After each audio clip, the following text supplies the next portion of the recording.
But if we have the firm decision of the party that the ticket is zoned to the south, then we can begin to get the party back to strength. And by the way, Jeffrey, we need to understand what we are up against. We're up against one of the best strategic minds, if not really the best strategic political mind in the country. President Bola Tinubu is an enigma. He's someone who has deflected everything that has been thrown at him.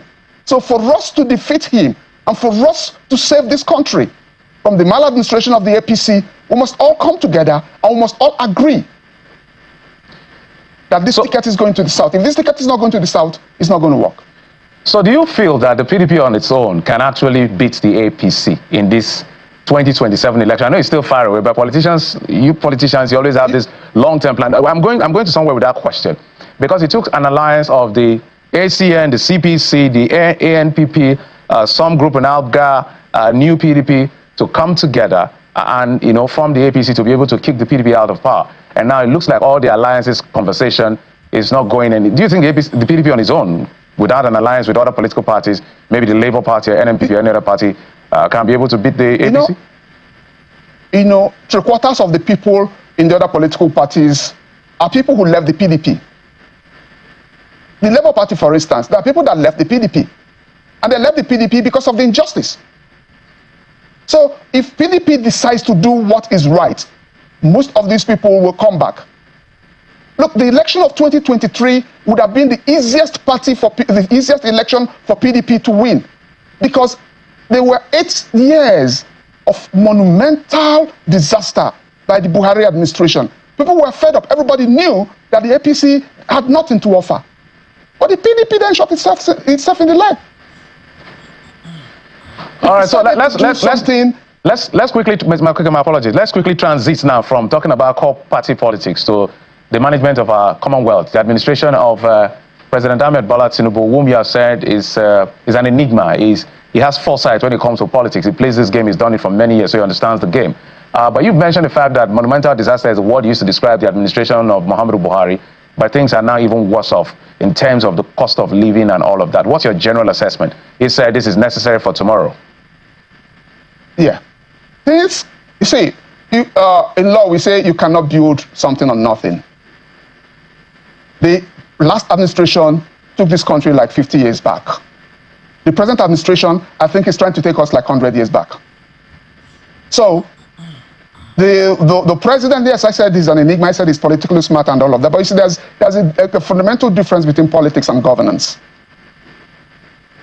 And this is the reason I am here today. Jeffrey, look, it's more than a decade I left office as National Public Secretary. I've not granted any interview politically to anybody. This is the first time I'm talking, because I'm really quite upset about what's going on. This is our country. At the time we were in office at Wadata House, we had a booming middle class. We had a booming economy. We had the fastest growing economy in Africa. We were topping the world. We were doing everything. Today, what do we have?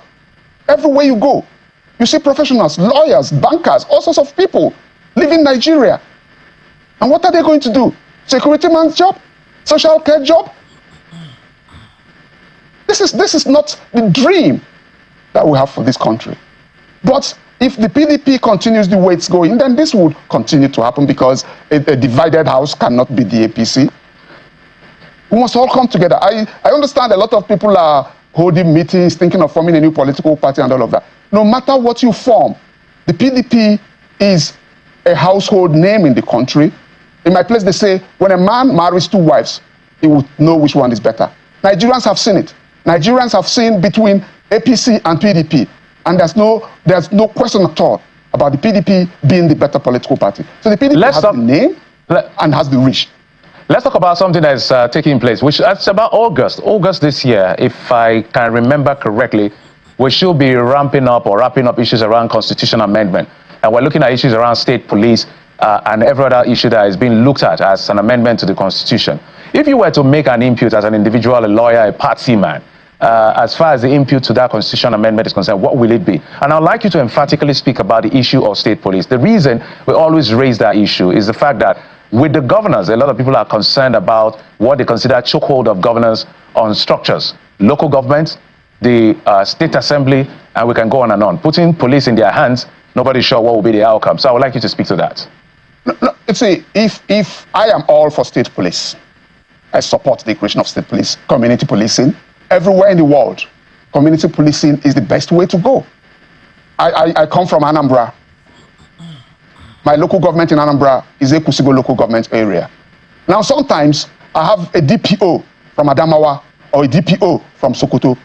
This DPO does not know anything about the local community. The people there do not trust him. So how can he work? How can he be effective? Regarding the powers of the governor, when the constitution is amended, we can create an independent police commission to oversee the police. This is the 21st century, Jeffrey. Everywhere you go, you don't see the people in government having that much control over the police or the security agencies. Okay. So we cannot leave it in the hands of the governors. The governors have actually proven to be very unreliable. And part of the problem that we even have in the PDP goes back to what the governors have been doing over the years. All right, Mr. Okeke, totally out of time, but you've used very strong words, and I think you're very brutally honest with your perspective as to the issues I've raised with you. And thank you for coming out of, or tiredness, or whatever it is that you... Well, semi-retirement. But you see, I had to drag myself out because the truth of the matter is, I travel a lot, and everywhere I go, and I see Nigerians, I really get very upset about it. All right, totally out of time. This one is heavy. Very, very heavy. He said, Buhari took Nigeria 50 years backwards. Now, Tinubu is on the mission of taking Nigeria 100 years backwards. This one is heavy. Seriously. God. You know, this is it. This is the reality. Tinubu is taking Nigeria 100 years backwards. Yeah, this is just the reality. Nothing else you will tell me. Nothing else. And again, this man, I have issue with what you said now. Because you said Buhari was a monumental disaster. Tinubu is on the same lane now, taking Nigeria 100 years backwards.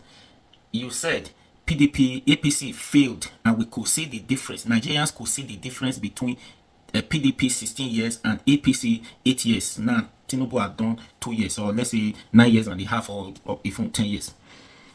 It is because we seen APC, PDP, and APC. We see there are 5 and 6. There is no difference between APC and PDP. That's why we need change. We needed change this time around. Even the last election, Nigeria we're angry. We're hungry for change. That's why we said Labour Party was the right person at that time. Labour Party, Peter Obi represented the party, because PDP and APC at that time there was nothing different. Even 100 years to come, as far as it's still like this, the party and the people representing the party, they are still the same people we know 5 years ago or 10 years ago. Being the flag bearer of that party, they are still the same. There is no difference.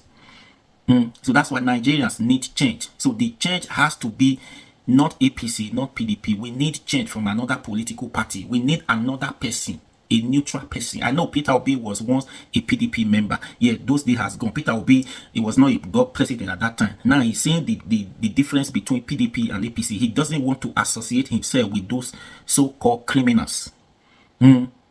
That's why he excused himself from the party to join another political party. It was a good one until the day INEC announced Tinubu the winner overnight. Everything was going on well, fine. So don't come they tell us that story that APC, they are the same, best or the same feather. That's who they are. That's who they are, best or the same feather. They flocked together. So there's no difference between the both of them. If for me, say for everybody, say for Atiku to even continue, if Atiku win, what was the difference? If Tinubu Kukuma continue, because Atiku will want to start afresh in his own way to damage the country and J Tinubu and stress. I mean, yeah, I even put Tinubu in Sanko. That's it. I've been saying this. So if for you to be Atiku to be, Tinubu better continue, or Peter will be, or another person entirely just be. Simple as that. Anyways, that's my opinion. For you to say the APC, no, they are the same. There is no difference. Even if they did well, PDP, we could say, yeah, they did very well, far better than what APC is doing now. Yeah, we could say, but there's not much different. If they have done well, the country too wouldn't be in this quagmire. You don't understand. So please, what do you think? Share your comments. Share this video and drop your comment.